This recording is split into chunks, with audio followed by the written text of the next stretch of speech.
Have you ever wondered what games you should keep or you should lose? Find out here at Purge Reviews. True Colors is a very simple, party-esque game. Now, I'm a big fan of Survivor, the TV show. I've watched every episode multiple times, and it's a show I listen to podcasts about. I really like it. Probably like a lot of you guys do with board games. I like Survivor that much.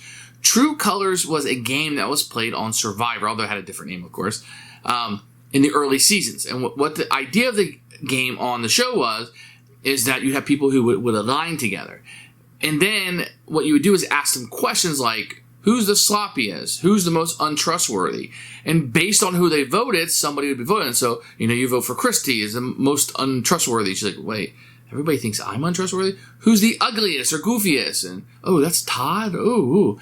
And Todd's like, maybe they aren't my friends after all. That was the point of the game on Survivor. Now this is brought to a board game for you to enjoy with your friends.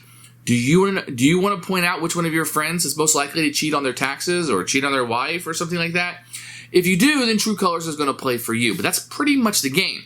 You're going to have an awkward question in most cases, and everybody's going to vote who is most like that. Who's the prettiest one here? Who's the most likely to cheat on their spouse? And it's going to come out what your friends think about you, and you're going to be either comfortable with that or not. A lot of people aren't going to be comfortable with this, so just kind of know that before you go into the game. For us, it wasn't a game that we enjoy. We're not really into party games. Definitely don't want to play a mean party game like this where it's super personal. Not for us. Definite pass. Definite purge. Here is True Colors. My favorite thing about the game is probably this. You can see the box. The colors on the side of it make up the name. It's really cool. I don't know why. I like that. And that is my favorite thing about this game. Going to get a rule book, which we'll take a look at in a few minutes. These will be put down. They're fairly thin, but they do just sit on the board. You're going to have a scoring sheet that you can have for the game if you want to use something like this. They could have made it double-sided. They didn't waste so much paper. I don't know. You're going to get some generic pawns that will be utilized. You're going to have some stands here for what you're voting with. And you can see these cards will be like what you're voting with. They're very generic, not a whole lot to it.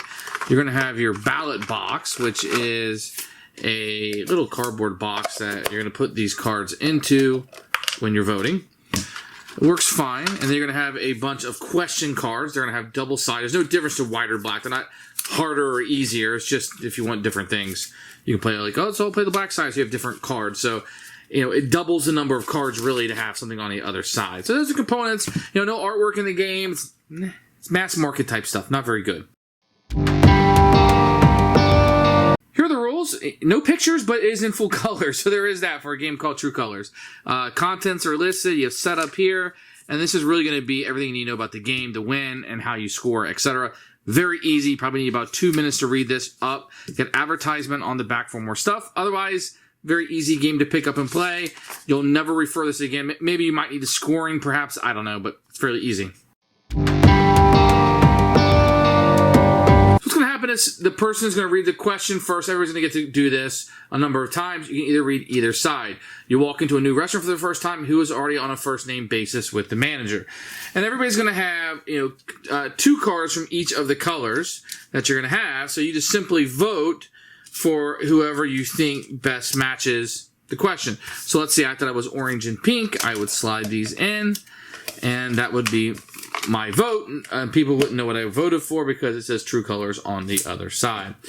And then after that's done, you're going to have this laid out on the board, some, none, or most, and you will put your pawn down on whatever you think people voted for you. So if you think nobody voted for you, you would go there. If you thought maybe some people did, you would go there. And if you thought you would get the most votes, you would go there. Then you would open up the ballot box and you would count up the votes. If you were correct that nobody voted for you or you got the most votes, then that's worth 3 points. If you correctly guessed some votes, then you would get 1 point. If you were wrong on anything, then you would get 0 points. You play a number of rounds, and whoever has the most points is your winner. Now, let's go through some of these cards, because this is where they particularly get nasty. You've been involved in a fundraising for a worthy global cause. Who would write the biggest check? Who would be most likely to have an all-around tan? If you could change relatives with any other player, who would you choose? who's got a sinister side to them. Nobody leave. A crime has been committed. One of you is guilty. Who's the culprit? Okay, so who's most likely to commit a crime? You just hired a head of Fortune 500 club. Who do you hire as your right hand? Who's the most trustworthy, or maybe who's the smartest? I don't know. You get to switch homes with any other player. Whose digs do you go for? So who's got the nicest house? Nice question. On this side, let's see, not that you would want to, but whose floor is clean enough to eat off of? Lost in space, which players probably not from Earth? Old Faithful, which person can you always count on? Who hates to disagree, etc. So these are the kind of questions that you'll be voting on as the game goes through. That's True Colors, very easy to play. Who should buy this game? Thick-skinned friends. So you're going to need people who really you can say negative things about. And it's not even like joking, like, you know, oh man, he's so clumsy. He. This is more like, this guy's dishonest. This lady is loose. This guy is a womanizer. You know, it's going to be very serious things that people may be very uncomfortable with. And you might be playing with 8 people. 7 are comfortable with it and 1 isn't. It's just a very dicey game if you're asking me. Some people are really going to like this. They're going to find the humor in it. They're going to be okay being mean to each other. I think it might do a little more harm than good for me, personally. So definite purge. Not anything that I would ever want to play again.